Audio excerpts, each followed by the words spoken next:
eventually you get absorbed in, and you are Sonic.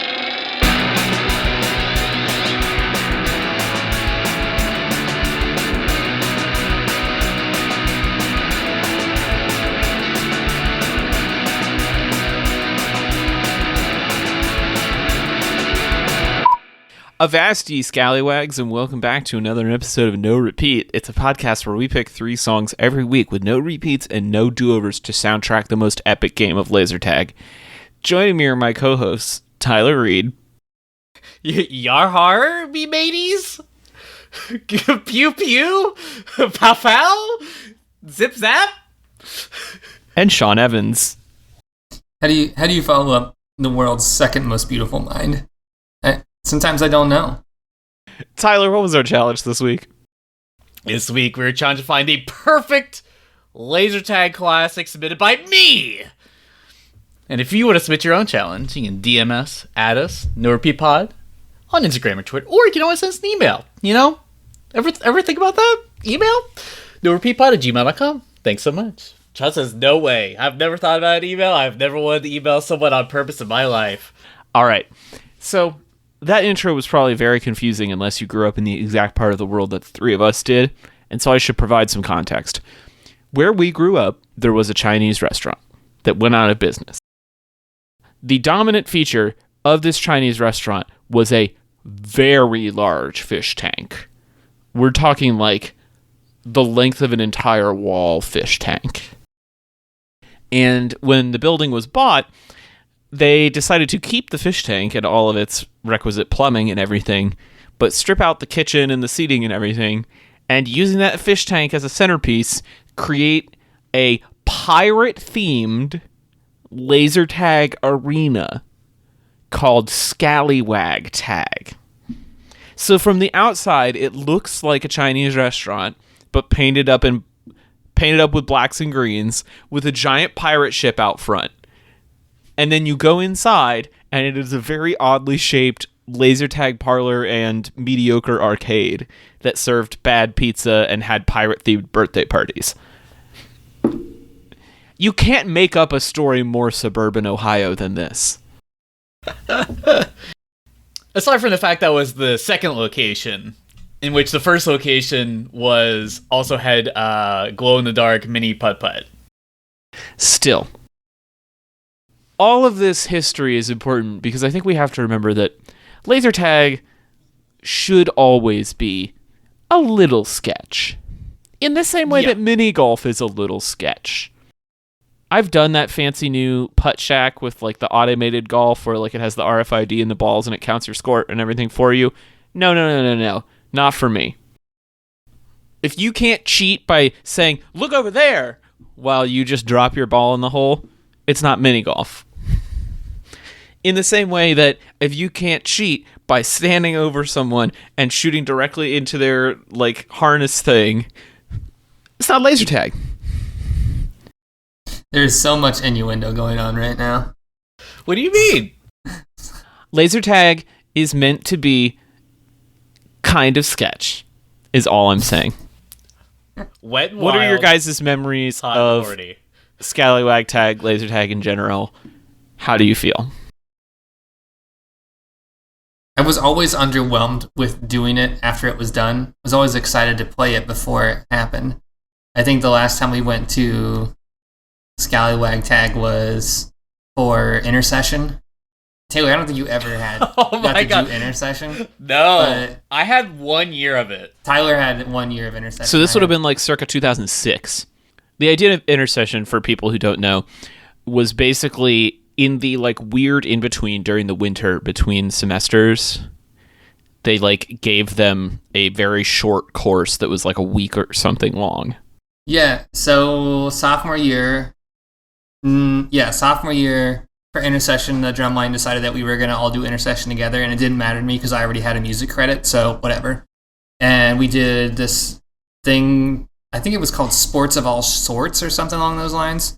And one of the days we went to Scallywag Tag and played laser tag, and I remember the guy telling me that basically what happens is he had like some special forces people come in there before. He probably was just talking like mad shit to us. But when you get, I don't know if you remember this, when you got like tagged with a laser, your vest lit up, but also the person who actually made the shot, their vest also made a sound to confirm that they got hit. So basically he was saying that there was all these Marine guys in there, Special Forces guys, and they were basically just like hijacking each other and shooting the person with their own gun, because apparently that was also a way to score a point. So that way their vest would never go off, and it just became a little bit too off the rails. Oh, you got iframes. You got invincibility frames for shooting yourself, and then you could just...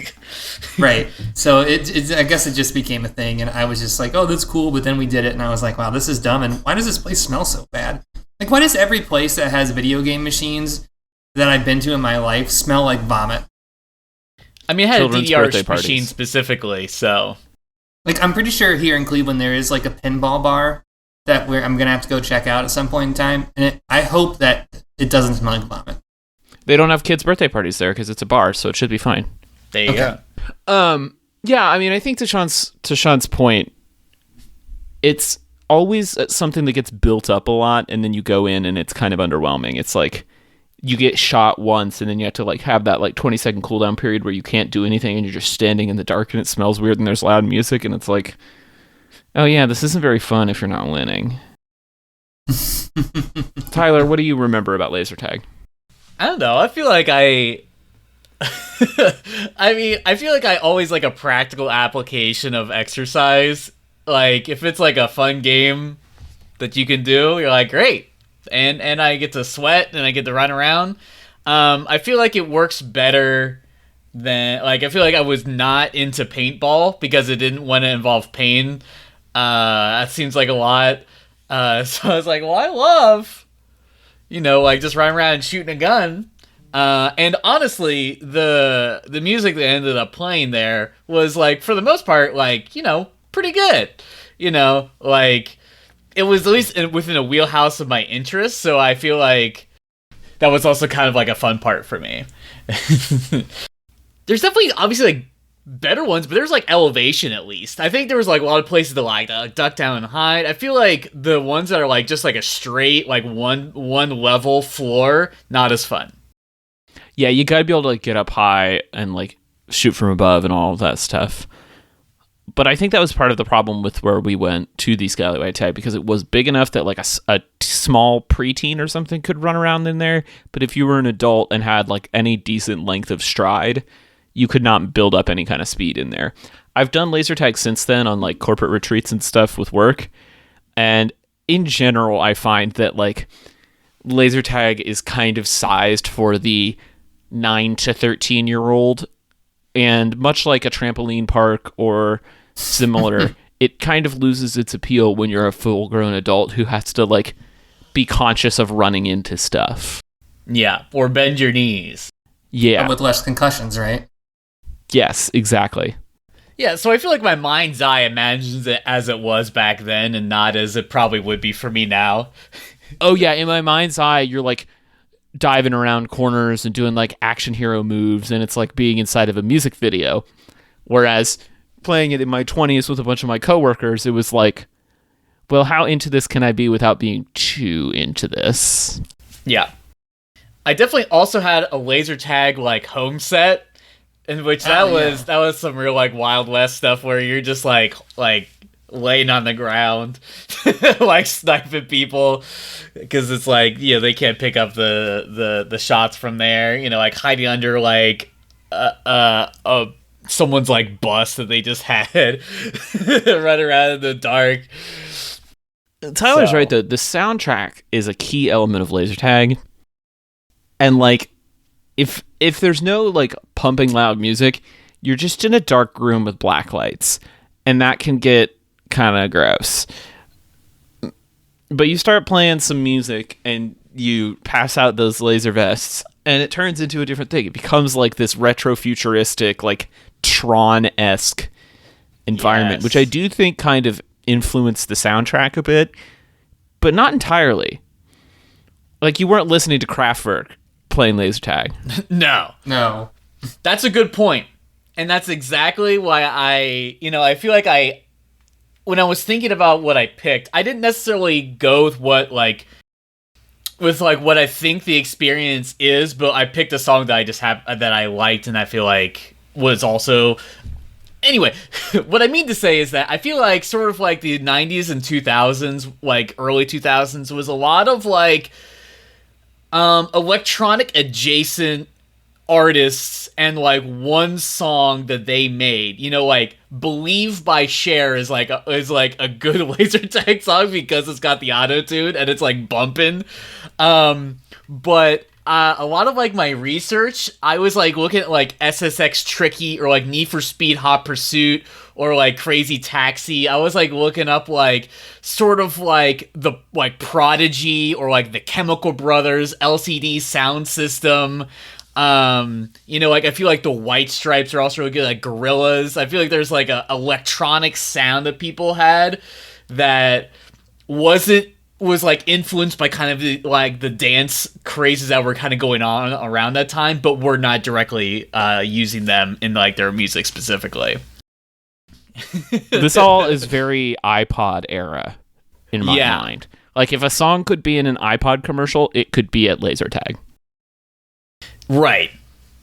So Wolf Mother definitely happened. I do remember Wolf Mother at laser tag. I think for me, it needed to have like the songs that I remember from laser tag are like kind of futuristic, if not dance music, then like dance music adjacent. It needs to be very synth heavy, but it's also got to have like this kind of like cinematic quality to it. Because like I said earlier, like I want to feel like I'm in a music video. I want to feel like the hero in the video game. I want to feel like Master Chief. Right. You know? I am out here poning some noobs. In reality, I lost almost every game of laser tag I ever played, but in my head, I'm the cool guy walking away from the explosion. Which I feel like we should say, I feel like the true correct answer for this, at least for like our generation in which we existed within, is obviously Darude Sandstorm. Is like the song that played during that time that's like you could not get away from it. And that's I couldn't do it. Right. I wanted to do it. That song is so overdone. Right. It's like you listen to it way too much. I really thought that no dance song, no techno song could ever be as obnoxious as Sandstorm by Darude with its like mainstream crossover, and then Levels by Avicii happened. Oh no. A song that Tyler specifically said, this is really great, you should check this out. And then 6 months later, I was like, Tyler, I swear to God, if you ever play that song again, I'm going to like drive nails through your ears. That being said, the specific song that I remember was Blue Orchid by White Stripes, or it was either that or Seven Nation Army. For some reason, whoever was at the control panel at Scatterlag Tag really liked White Stripes, which makes sense. Yeah, I feel like you can do some like heavy garage rock sounds in there. Sean, what was your process this week? I went right into jock rock land. Yeah.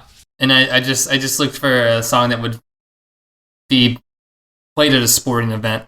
And I went with the one that got stuck in my head, and I sang it to my wife when we were coming home today, and I was like, good luck getting this out.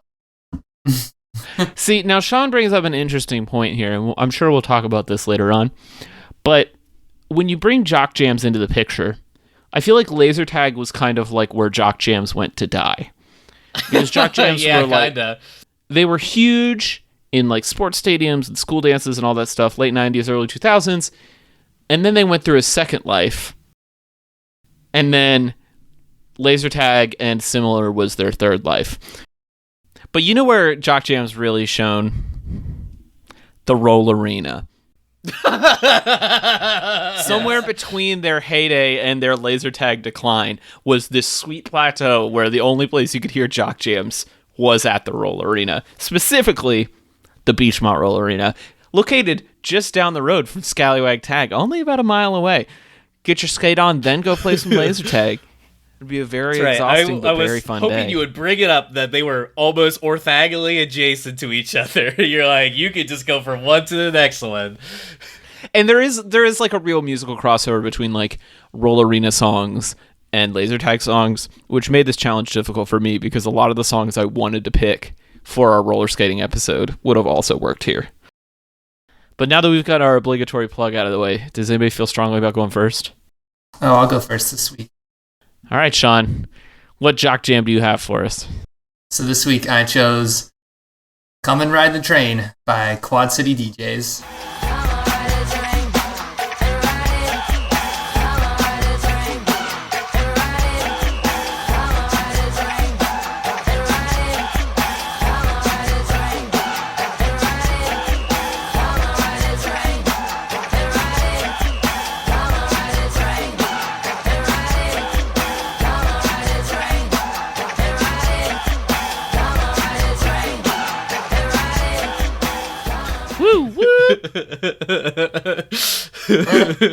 Sean, for clarity, are you picking the radio mix or the extended version?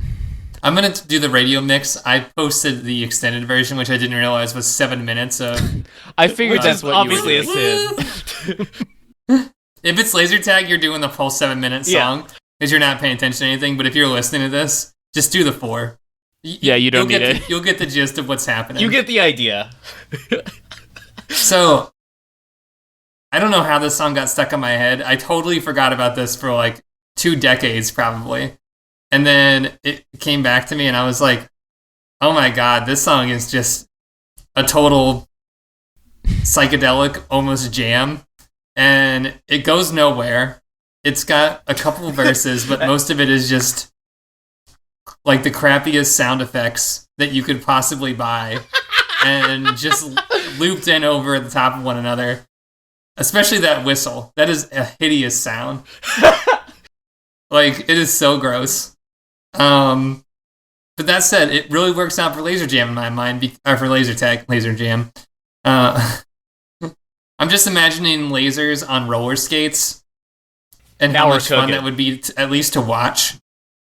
You heard it here first, just in case any TV show pops up on it. Comedy Central late night does a roller jam with a, laser tag. It was we talked about it. Yeah, go for it. I don't really think there's much to say about this song. I think you got it. Yeah, man. I mean, there's not a lot to say. Released in 1996, Florida's Quad City DJs, basically only known for this song. The song is built on a sample of a Barry White track from 1974.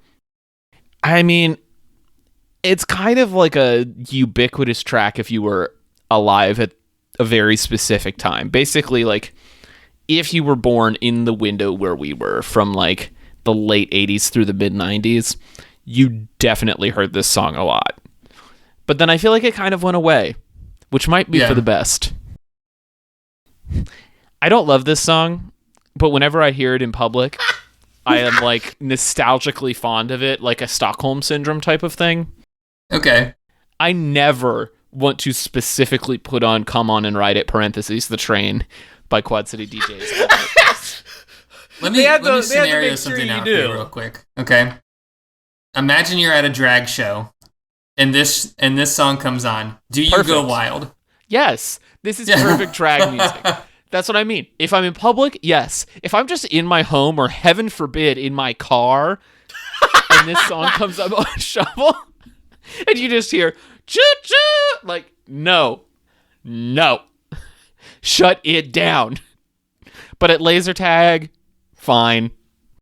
I think Taylor has correctly identified the intent of this podcast is that we are discovering the correct intents for as many songs as we possibly can until we either die or get tired of doing this. So yes, I think you have correctly discovered the point of the podcast, that you're not going to listen to this song in the car. Perfect. Please don't. Are you eating a hot dog at a football game? Yes. Are you laser tagging, eating some pizza at the same time? Yes. I feel like my major complaint is this as a song pick is that it's about a train and we're not yet on a train laser tag arena. Now, if the trailers for that new Brad Pitt movie Bullet Train have taught me anything, it's that all things are more fun on a train. I'm not saying no to a laser tag arena on a train. That sounds dope. Do not steal that idea. So I would say, aside from that minor quibble about theme, if it was about a laser train that's right into the galaxy, I'm all board. That being said, obviously it's a jock jam, so it's already gonna get the party started. So if I'm in that arena, I'm gonna be moving, I'm gonna be schmoving, I'm gonna be shooting, I'm gonna be dodging, I'm gonna be having a good time. Unlike Taylor, I love how the song goes nowhere and does nothing and is the same thing over and over again, which is exactly what I love. Baby, give me more of it. This song could be 20 minutes long and I'd be none the wiser. Love it. Why have you done this? I'm never going to get this song out of my head. Nor am I going to get the picture of Tyler's awkward railroad conductor dance out of my head. But maybe I can cleanse my palate with my song. I need a different taste in my mouth. This week I chose Ghosts and Stuff by Deadmau5 featuring Rob Swire.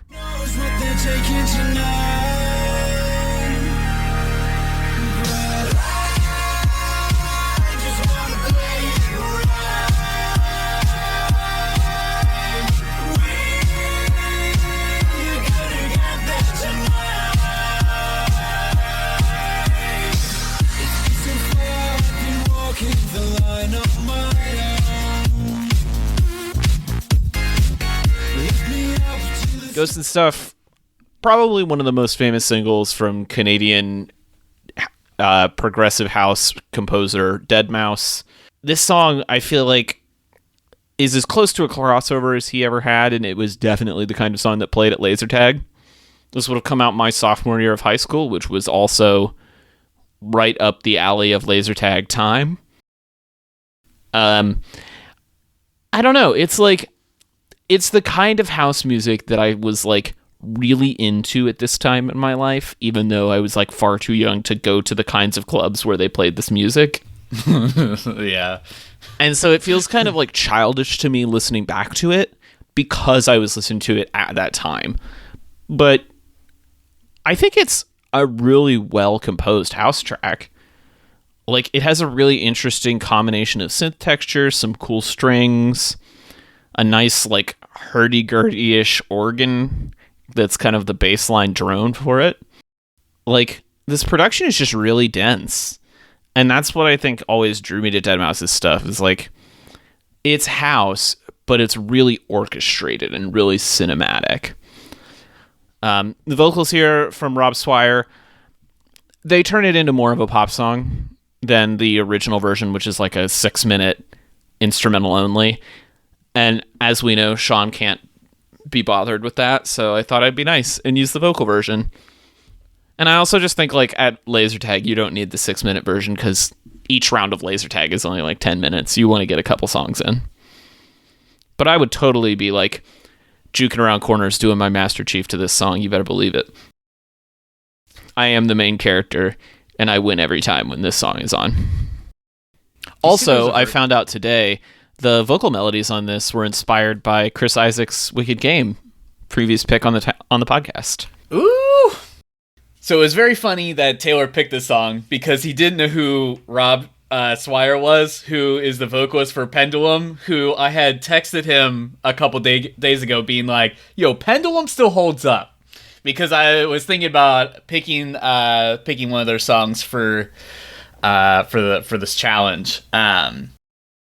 So this was already feels like in my zone because I feel like Pendulum sort of fits right within that spectrum of like sort of like has like a rock feel, but it's still like electronic. Feels very, very based in like the rock like format. And I feel like the song really sort of echoes like a Pendulum song in that way. It feels like it's very much constructed in that way. So I'm already like in love with it. It's already pretty good. Because I feel like mostly Deadmau5's songs I feel like are much more elongated, a little more chill. They're not nearly as intense. I haven't listened to a lot of Deadmau5 just because I don't know. For some reason, anytime I've heard something, it hasn't really struck me. Hasn't really struck me as something I need to listen to, which is wild considering they're one of the most popular like DJs like in the world. So maybe I owe it to myself to kind of go back and see what he's up to. But yeah, this is certainly a little wubby. This is like obviously on the advent of dubstep as a sound. So I can kind of feel that like that sort of sound sort of approaching here in this song, especially considering the timeline. But no, I think this absolutely fits the sort of the vibe for laser tag. Totally into it. I think and I might receive we might get some hate mail for this. So I actually think that deadmau5's like signature sounds are really nice because he just leans really hard into the digitization sounds of stuff. And I always feel like that's when you ever hear somebody who's like an audiophile complain about how you lose the analogness of something.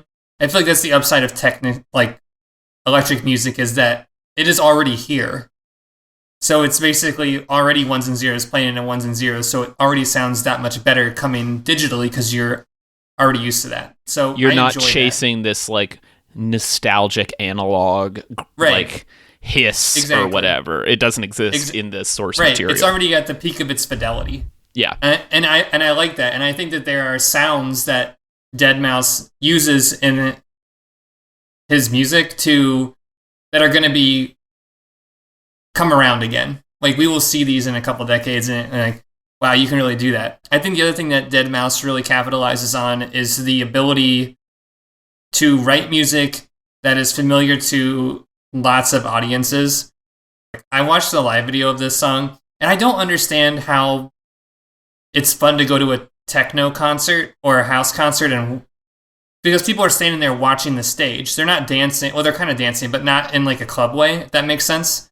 It's a little bit bizarre to me because there's not really a stage presence. You can't see anything. It's just like watching a giant TV at a concert, which is a little weird to me. But that said, when I listen to new metal music or like core music, it has a lot of these same elements of dropping and layering of different instruments as you come in. Everything fits in a good way. I think one part of the song that I really like is the utilization of the organ in all these different ways. Like for some reason, organ is an instrument that nobody's learning anymore, but the sound continues to be relevant over and over. It's just a little bit befuddling to me, but that's why I like it, because it takes old things and new things and makes them relevant. So honestly, I think this is a great pick, outside of it being for laser tag, which I feel like is really good anyway. So, all right.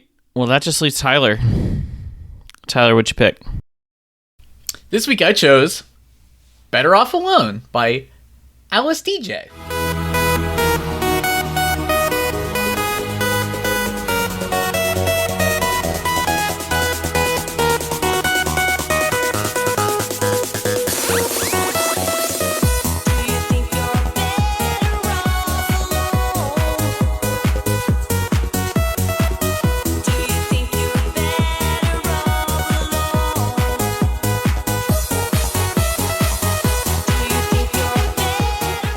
So, one of the things I was kind of looking for was that sort of house sound or sort of electronic sound that I felt like was reminiscent around the 90s or early 2000s. And so I feel like I spent a lot of time kind of looking through like 90s club hits or whatever.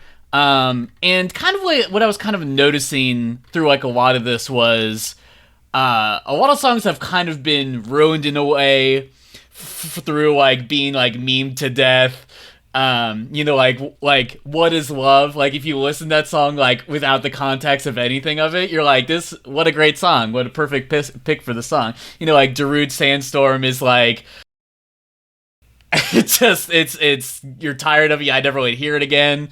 Like Believe by Cher already been picked, and so, I don't know, I feel like I kind of wanted to pick something that I felt like I didn't know a lot about, but had always sort of been a song that I had heard, and I think what I kind of talked about in like my thesis was that you kind of go to the laser tag arena and sometimes you're excited by the music, and that's kind of like a big draw of it. And I feel like the discovery of like sort of like these alien or other songs, because kind of when we were going to these places was a time when you were like picking up CDs, like it was very hard to like stream music, like Spotify wasn't available yet, like iTunes was still pay per play. And so I feel like this is one of those songs that I feel like I always heard, and I was like, how can I hear this more again? Like I feel like Heaven by DJ Sammy is similar. It's like you got to play DDR to listen to it.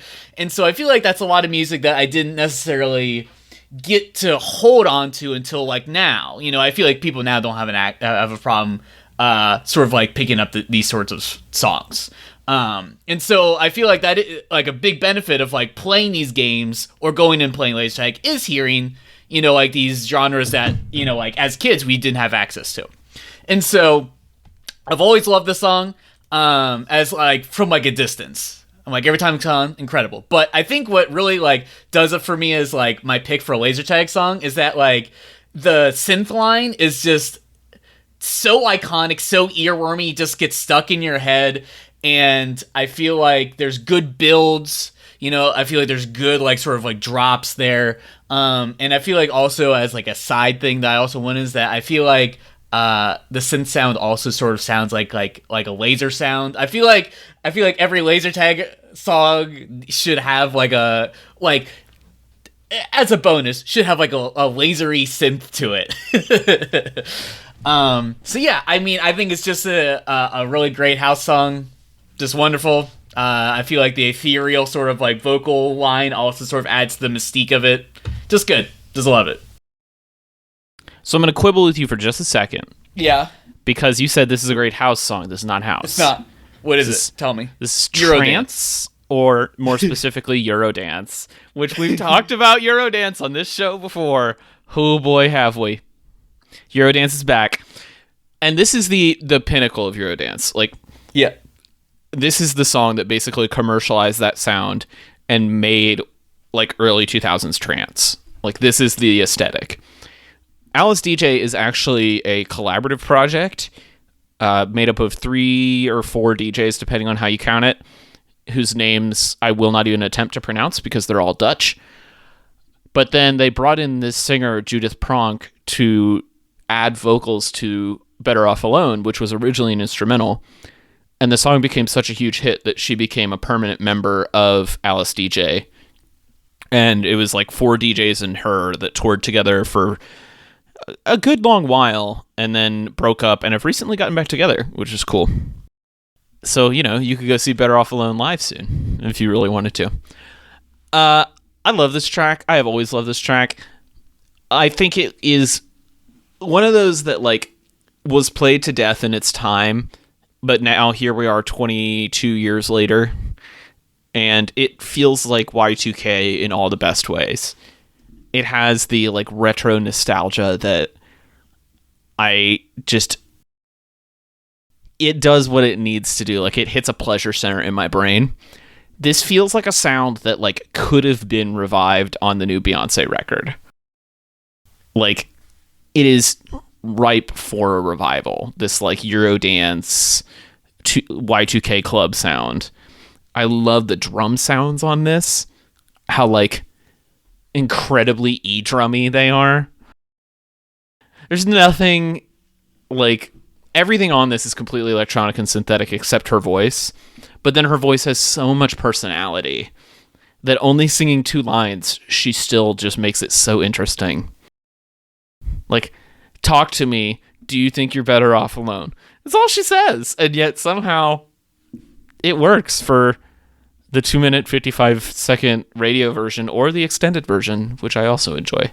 It's a great track. Unfortunately, this song's a little long, and her being credited with it seems like a little bit of a reach, because I feel like in the mix, her lyrics don't really play as much of a part as the synth line does, basically the entire song. And I like the song. I think it's great for the pick. I just want to put this one out there, though. it seems very, how do I say this? Like someone's poking fun at people that like dance music with this song.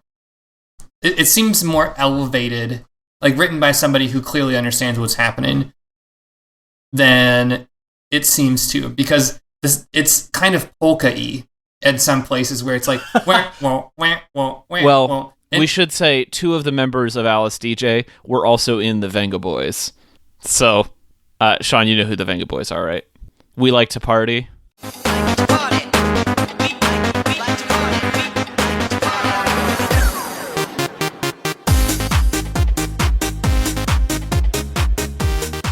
Oh, really?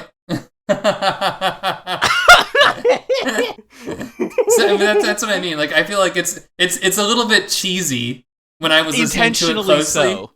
Right. Intentionally so. And that works. It definitely plays. But it feels like it's playing down to you a lot. Where you're like, oh, is this right? Am I being trolled here? Like, it's a little bit poking fun at itself, maybe. And I like that. If that's what's supposed to be happening, it's still fun. Oh, it definitely is. I mean, this is Eurodance. It's supposed to be a little goofy. That's a fun extra context I hadn't thought about. So I feel like it works just the same for me even then. I'm not like, oh, this is making it worse for me. No, this is, if anything, making it better for me. Oh, God, this song is terrible. Yeah. Don't you insult the Venga Bus.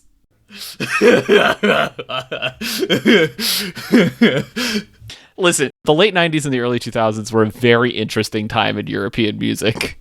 Go back and look at some of the Eurovision entries from this time. It kind of has that Aqua sound to it. Yeah, it's in that same vein. It That's does. all that's all Eurodance. It's all intentionally kind of cheesy. I feel like it is almost has this meta vibe to it a little bit, that it's picking on other popular songs that are other popular movements that were maybe bigger than they ever should have been. See, now we're having fun with music. We're learning and having fun. I just can't get the Six Flags Old Man out of my head now. Just seeing them do that dance to this song, like it's like, see, this is gonna be stuck in my head for like the next forever. All right. Well, it's time to go to listener submissions. Let's Venga Bus on over to listener suggestions. So right out of the gate, Midwest Goth picked Sandstorm by Darude. I know that we've already trashed that song on here. Sorry. But it totally works. It works. I just think It's the champion song. if I never hear it again, it would be too soon.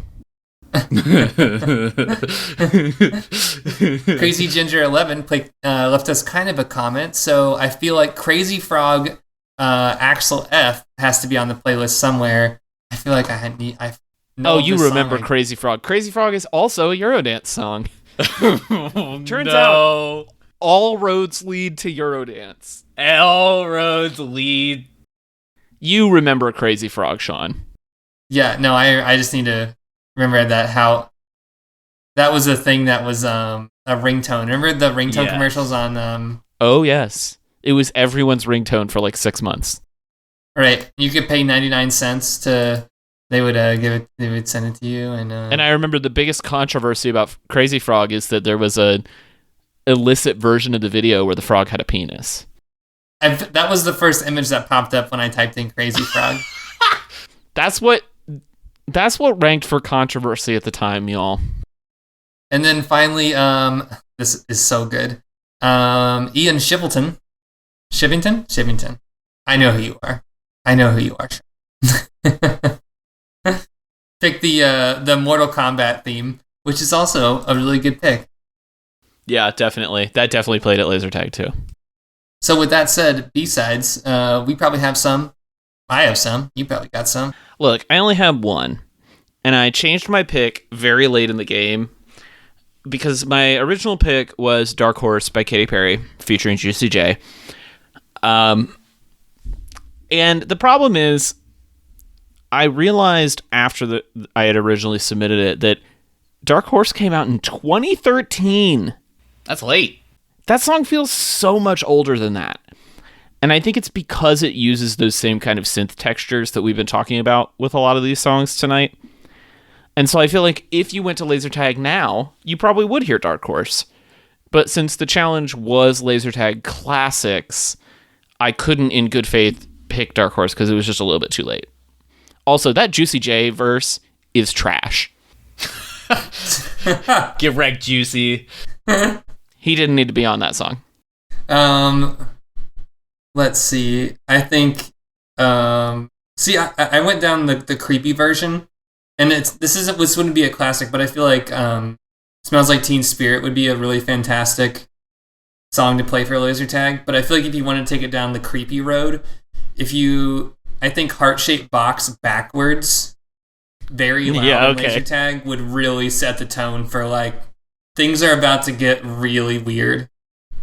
Also, once you listen to that backwards, I feel like the progression gets stuck in my head. Heart-Shaped Box backwards, and I'm just can't unthink about it for a long time. It's strange. Tyler? All right. An Honest Mistake by The Bravery. Ooh, nice. Yeah. Larger Than Life by Backstreet Boys. Smooth Criminal by Alien Ant Farm. Like I said, Blue Orchid by The White Stripe. Lights and Sounds by Yellow Card. And well, Blue Baba Deep at the Die. Blue House. Blue Life by FL65. Eurodance Forever. Eurodance Forever. I Believe in a Thing Called Love. There you go. It's my list. Well, Tyler, if people want to rave on with you, where can they do that? Hey everybody, you can find my design and illustration work at rudepets.club. And as always, you can find me on socials as Rude Pets Club on Instagram and Twitter. Sean, if people want to tag you, where can they find you? Find me on Instagram, tell Sean. And if you want to split a large bag of popcorn with me, you can find me on the socials at TC Olmstead. Why did every laser tag place serve popcorn? All of these songs will be on the official No Repeat podcast playlist, and we are off right now to record our monthly bonus show, Billy Joe Armstrong's Middle School Notebook. Subscribe on Patreon for $1 a month, and you get a whole extra hour of us talking about music and laser tag and whatever else is relevant that month. And if you don't want to do that, that's fine too. We'll be back here next week with another free episode of No Repeat.